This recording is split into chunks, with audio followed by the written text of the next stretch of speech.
আল্লাহ তুমি আমার গুনাহগার উম্মতকে বাঁচাও। বিশ্বনবী পাগলের মতো একবার হাউজে কাউসারে যাবেন, একবার সিরাতে যাবেন, একবার পুলসিরাতের দিকে, একবার হাউজে কাউসারের দিকে পাগলের মতো দৌড়াতে থাকবেন। তার কোনো গুনাহগার উম্মত যাতে জাহান্নামে ঢুকে না যায়, সেদিন কেউ সুপারিশ করতে পারবে না বিশ্বনবী ছাড়া। কিয়ামতের ময়দানে ওই বিভীষিকাময় সময়ে মুসিবতের কালে মানুষগুলো পাগল হয়ে বিশ্বনবীকে খুঁজতে আরম্ভ করবে। সবাই মিলে বিশ্বনবীর কাছে যেয়ে বলবে, ইয়া রাহমাতাল লিল আলামিন, ইয়া খাতামান নবীন, রাহমাতাল লিল আলামিন। দেখেন আমাদের কি অবস্থা, কি কঠিন বিপদে আমরা আছি, দাঁড়াতে পারি না, সূর্যের আলোতে ঘেমে হয় না। আজকে কেউ সুপারিশ করতে পারবে না। সব নবীরা অপারগতা স্বীকার করেছে, তারা বলেছে আপনি ছাড়া কেউ নাকি আল্লাহর সামনে দাঁড়াতে পারবেন না, আপনি একটু সুপারিশ করেন। বিশ্বনবী বলবেন, আসো আসো, আজকের দিনে আমি ছাড়া আল্লাহর সামনে কেউ দাঁড়াতে পারবে না। বিশ্বনবী মাকামে মাহমুদে যে আল্লাহু আকবার বলে সিজদায় লুটিয়ে পড়বেন। আল্লাহ রাব্বুল আলামিন বিশ্বনবীকে এমন কিছু চমৎকার শব্দ শিখাবেন, ওই শব্দগুলো দিয়ে আল্লাহর প্রশংসা করে বিশ্বনবী কাঁদতে আরম্ভ করবেন। বিশ্বনবী এমন ভাবে অজর দ্বারায় সিজদায় লুটিয়ে পড়ে কাঁদবেন, রব্বুল আলামিনের রহমতের দরিয়ায় জোশ লেগে যাবে। রব্বুল আলামিন এই দৃশ্য থেকে সহ্য করতে পারবেন না। রব্বুল আলামিন বলবেন, ইয়া মুহাম্মদ ইরফা রাসাক, ও নবী আপনি মাথা তোলেন, মাথা তোলেন, আপনার কান্না আমি সহ্য করতে পারি না। নবী আপনি মাথা তোলেন, সাল তুতা, আজকে আপনি যা চাবেন তাই দেব। নবী আপনি সিজদা থেকে মাথা তুলেন, সাল তুতা, যা চাবেন তাই দেব। ওয়াশফা মুশাফা, যার জন্য সুপারিশ করবেন তার সুপারিশ কবুল করে নেব। বিশ্বনবী এবার মাথা তুলবেন। যে বিভীষিকাময় সময়ে প্রত্যেক নবী বলেছেন আমি পারবো না, প্রত্যেক নবী বলেছেন নাফসি নাফসি, আমার কি হবে আমি জানি না, আল্লাহ আমারে বাঁচাও।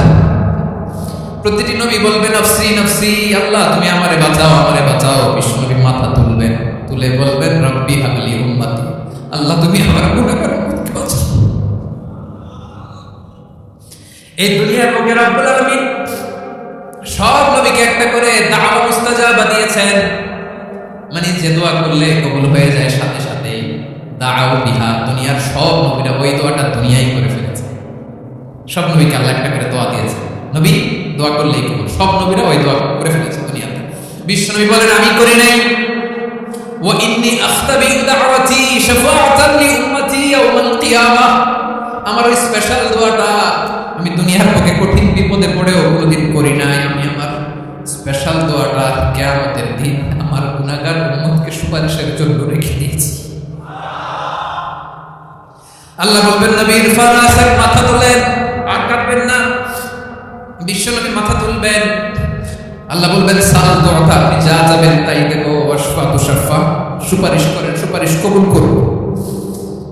বিশ্বনবী বলবেন আল্লাহ ওই স্পেশাল দোয়াটা দুনিয়াতে করি নাই, আজকে আমি তোমার দরবারে দাঁড়িয়ে কিয়ামতের দিন ওই দোয়াটা করছি। আল্লাহ আমার যে উম্মতের হৃদয়ে যাররা পরিমাণ ঈমান আছে, আমার একটা উম্মতকেও তুমি জাহান্নামে ঢুকাতে পারবে না। বিশ্বনবী পাগলের মতো একবার হাউজে কাউসারে যাবেন, একবার সিরাতে যাবেন, একবার পুলসিরাতের দিকে, একবার হাউজে কাউসারের দিকে পাগলের মতো দৌড়াতে থাকবেন। তার কোনো গুনাহগার উম্মত যাতে জাহান্নামে ঢুকে না যায়, সেদিন কেউ সুপারিশ করতে পারবে না বিশ্বনবী ছাড়া। এজন্য 5 নম্বর আল্লাহ বললেন মান যাল্লাযী ইয়াশফাউ ইনদাহু ইল্লা বিইযনিহি, কার সাহস আছে, কার এত বড় বুকের পাটা কিয়ামতের কঠিন দিন আল্লাহর সামনে দাঁড়িয়ে সুপারিশ করবে? কার ক্ষমতা? কারো ক্ষমতা নাই। বিশ্বনবী সেদিন সিজদায় পড়ে উম্মতের জন্য কাঁদবেন, সবাই কাঁদবে নাফসি নাফসি, আল্লাহ আমারে বাঁচাও, আল্লাহ আমারে বাঁচাও। বিশ্বনবী বলবেন উম্মতি উম্মতি, বিশ্বনবী আমার জন্য কাঁদবেন, আপনার জন্য কাঁদবেন, আমাদের জন্য সেদিন কেঁদে কেঁদে জাহান্নামের দরজায় দাঁড়িয়ে আমাদেরকে টেনে টেনে জান্নাতে ঢুকাবেন। এজন্য এই বিশ্বনবীর ভালোবাসা যেন আমাদের হৃদয়ে ভরপুর থাকে। আমার ভাইয়েরা, প্রতি শুক্রবার বিশ্বনবীর উপরে বেশি বেশি যেন আমরা দুরূদ পড়ি। আমরা যখন বিশ্বনবীর সালাম দেই, দুরূদ পড়ি, একদল স্পেশাল ফেরেশতা আছে যারা বিশ্বনবীর দুরূদটা নিয়ে সরাসরি বিশ্বনবীর রওজায় যায়, যে বলে অমুকের বেটা অমুক আপনারে সালাম দিয়েছে। বিশ্বনবী নিজ কবরের থেকে নিজেই সালামের উত্তর দেয়। বিশ্বনবীর ভালোবাসা যেন আমাদের হৃদয়ে থাকে, বিশ্বনবীর সুন্নাহ দিয়ে যেন আমাদের জীবনটাকে সাজাই পারা যাবে ইনশাআল্লাহ। বিশ্বনবীর ভালোবাসা ছাড়া কেউ জান্নাতে ঢুকতে পারবে? বিশ্বনবীর পক্ষে আমরা বলবো, বিশ্বনবীর পক্ষে আমরা লিখবো, বিশ্বনবীর জন্য আমরা আমাদের কলিজার রক্ত বিলিয়ে দিব, ঠিক কিনা বলেন? সেদিন বিশ্বনবী ছাড়া কেউ সুপারিশ করতে পারবে না। 5 নম্বরে আল্লাহ বললেন, মান দাল্লাযী ইয়াশফা'ু ইনদাহু ইল্লা বিইذনি, কে আছে সুপারিশ করবে আল্লাহর সামনে? আর আপনি আপনার বাবার দরবারে যে সেজদা দেন, হ্যাঁ? ইব্রাহিম আলাইহিস সালাম থারথার করে কাঁপবে আর বলবে নাফসি নাফসি, আল্লাহ আমারে বাঁচাও। মুসা আলাইহিস সালাম থারথার করে কাঁপবে, আল্লাহ নাফসি নাফসি, আমারে বাঁচাও। আর আপনি পীরের দরবারে যে সেজদা দেন, কোথায় আছেন আপনি? খবরদার, কেউ বাঁচাতে পারবে না। যাকে ইল্লা আল্লাহ যাকে অনুমতি দেন, বিশ্বনবীকে দিবেন, নবীদেরকে দিবেন, এরপরে আল্লাহ তার স্পেশাল ওয়ালিদেরকে, মুত্তাকিনদেরকে, শহীদদেরকে, সিলেক্টেড বান্দাদেরকে দিবেন। কিন্তু কাকে দিবেন, কার জন্য দিবেন, দুনিয়ার কেউ জানে না একজন ছাড়া, তিনি কে? আল্লাহর ওয়ালিদেরকে, নেককার লোকদেরকে আল্লাহ সুপারিশের অনুমতি দিবেন। কিন্তু আপনি যারে মানেন, যার পায়ে সেজদায় লুটিয়ে পড়ে থাকেন, তারে যে আল্লাহ দিবেন, এটার কোনো গ্যারান্টি আছে? কথা বলেন। এজন্য জপতে হবে একজনের নাম, আওয়াজ করে বলুন, তিনি কে? আয়াতুল কুরসির 5 নাম্বার কথা হচ্ছে, সেদিন কেউ কারো উপকারে আসবে না, সুপারিশ করার সুযোগ পাবে না, আল্লাহ যাকে অনুমতি দেয় তিনি ছাড়া। আল্লাহ যদি কাউকে দয়া করে অনুমতি দেয় তাহলে করতে পারবে, তাহলে পারবে। সেই কিয়ামতের দিনটা বড্ড ভয়ঙ্কর, কেউ সুপারিশ করার সাহস পাবে না। আরে আমার অবস্থা কি আমি জানি না, আমি আবার কার জন্য সুপারিশ করব? কথা বুঝেন নাই? আমার কি হবে আমি জানি, তা আমি আরেকজনকে নিয়ে টেনশন করার সুযোগ কোথায়? ইয়া নাফসি ইয়া নাফসি, আল্লাহ আমারে বাঁচাও, আমারে বাঁচাও, আমারে বাঁচাও। কাঁদতে কাঁদতে মানুষ হয়রান হয়ে যাবে, এ নাকি আবার আরেকজনের বাঁচাও। বিশ্বনবী বলেন, বিশ্বনবী একবার ছাগলের রান খাচ্ছিলেন, রান খেতে খেতে বিশ্বনবী বলেন, আনা সাইয়্যিদুন নাসি ইয়াউমাল কিয়ামাহ, আমি কিয়ামতের দিন সর্বশ্রেষ্ঠ হব, মানুষের মধ্যে সর্বশ্রেষ্ঠ সেরা আমি বিশ্বনবী। আলহামদুলিল্লাহ। বিশ্বনবী বলেন, সেদিনটা বড্ড ভয়ঙ্কর, সেদিন কেউ কারো কোনো উপকারে আসবে না, বন্ধু বন্ধুর কাজে আসবে না, স্ত্রী স্বামীর উপকারে আসবে না, স্বামী স্ত্রীর উপকারে আসবে না, পীর সাহেব মুরিদকে বাঁচাতে পারবে না, মুরিদ পীর সাহেবকে বাঁচাতে পারবে না, নেতা কর্মীর পরিচয় দিবে না, কর্মী নেতার পরিচয় দিবে না, ভাই বোনকে চিনবে না, বোন ভাইকে চিনবে না, বাবা তার সন্তানকে চিনবে না, মেয়েকে দেখে মা দৌড়ে দৌড়ে পালাবে। বড্ড ভয়ঙ্কর দিন। বিশ্বনবী বলবেন, জমিনটা এখনকার মতো থাকবে না, পুরো জমিনটা সমান হয়ে যাবে, ফ্ল্যাট। এখন তো গোল, তখন ফ্ল্যাট। সবাই এক জমিনের উপরে দাঁড়াবে, সূর্যটা মাথার কাছে চলে আসবে, সূর্যের গরমে মানুষের মাথার মগজ গলে গলে কানের ছিদ্র, নাকের ছিদ্র দিয়ে বেয়ে বেয়ে পড়বে। আহ, সবাই হয়রান, পেরেশান, ক্লান্ত শ্রান্ত। মানুষগুলো বলবে বাঁচার কোনো উপায় নাই। 50,000 বছর মানুষ এরকম দৌড়াবে, চিৎকার করবে, কাঁদবে, বাঁচার কোনো উপায় নাই। সবাই বলবে, আল্লাহ যদি বিচারটা শুরু করতো, যা হবার হবে, আগে বিচার শুরু করতো। বিচারে শুরু হয় না, বিচার শুরু হইতে 50,000 বছর।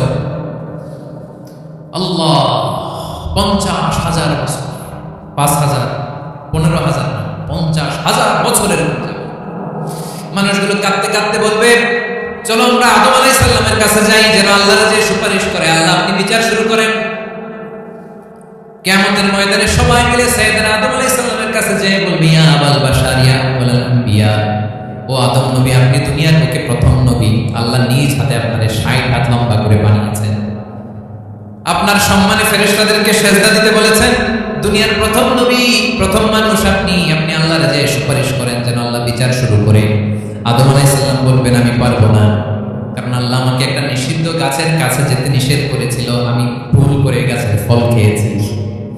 নাফসি নাফসি, আজকে আমার কি হবে আমি জানি না, আমি বড় লজ্জিত।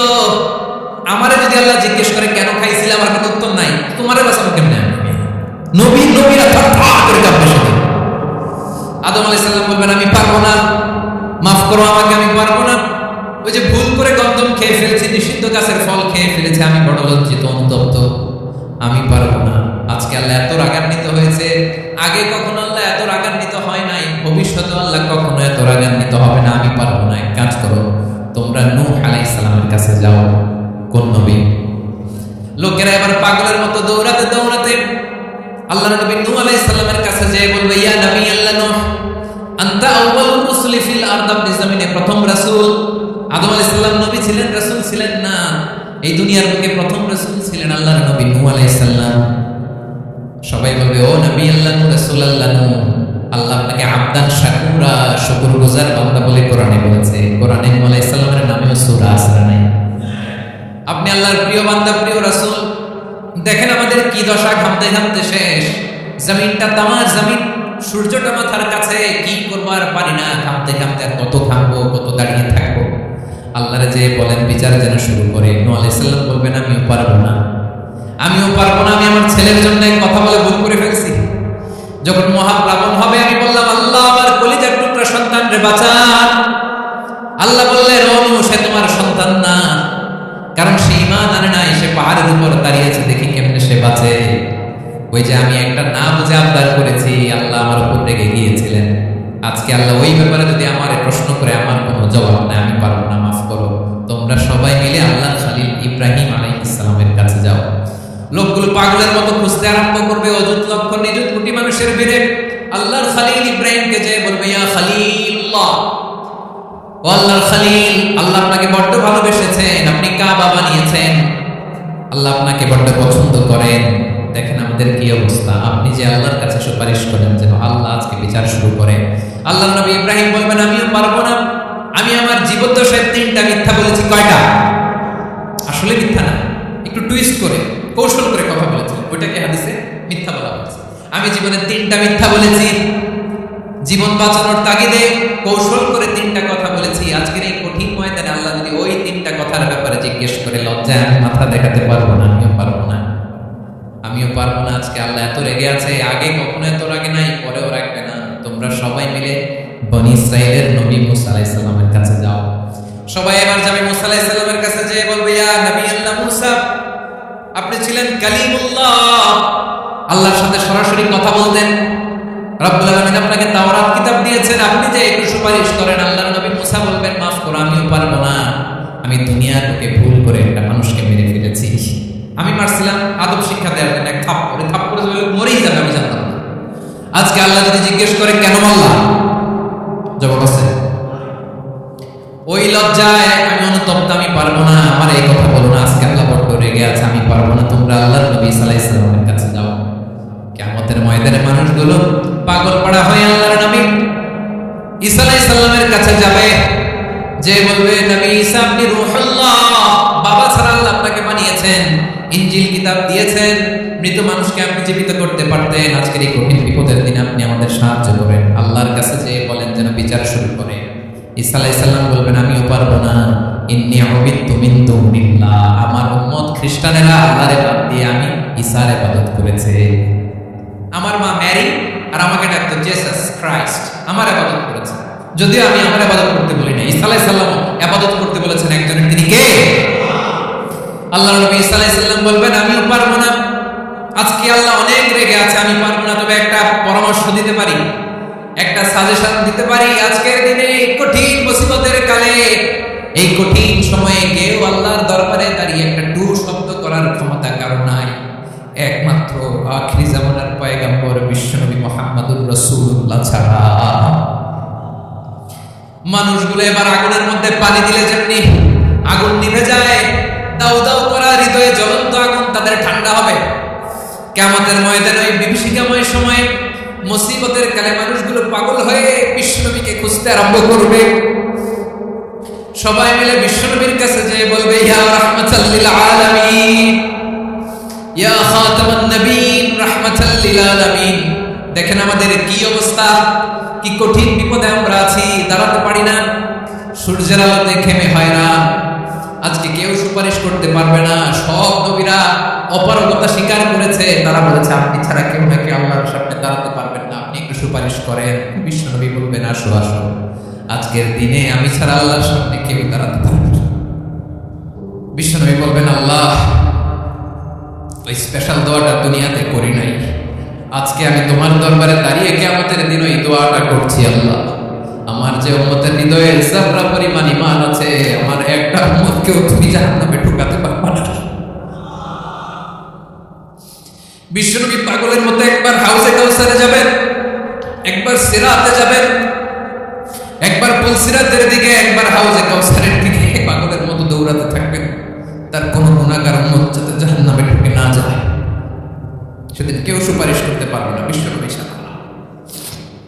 কারো ক্ষমতা নাই। বিশ্বনবী সেদিন সেজদায় পড়ে উম্মতের জন্য কাঁদবেন, সবাই কাঁদবে, নফসি নফসি, আল্লাহ আমারে বাঁচাও, আল্লাহ আমারে বাঁচাও। বিশ্বনবী বলবেন উম্মতি উম্মতি। বিশ্বনবী আমার জন্য কাঁদবেন, আপনার জন্য কাঁদবেন, আমাদের জন্য সেদিন কেঁদে কেঁদে জাহান্নামের দরজায় দাঁড়িয়ে আমাদেরকে টেনে টেনে জান্নাতে ঢুকাবেন। এজন্য এই বিশ্বনবীর ভালোবাসা যেন আমাদের হৃদয়ে ভরপুর থাকে। আমার ভাইয়েরা, প্রতি শুক্রবার বিশ্বনবীর উপরে বেশি বেশি যেন আমরা দুরূদ পড়ি। আমরা যখন বিশ্বনবীর সালাম দিই, দুরূদ পড়ি, একদল স্পেশাল ফেরেশতা আছে যারা বিশ্বনবীর দুরূদটা নিয়ে সরাসরি বিশ্বনবীর রওজায় যায়, যে বলে অমুকের বেটা অমুক আপনারে সালাম দিয়েছে। বিশ্বনবী নিজ কবরের থেকে নিজেই সালামের উত্তর দেয়। বিশ্বনবীর ভালোবাসা যেন আমাদের হৃদয়ে থাকে, বিশ্বনবীর সুন্নাহ দিয়ে যেন আমাদের জীবনটাকে সাজাই। পারা যাবে ইনশাআল্লাহ।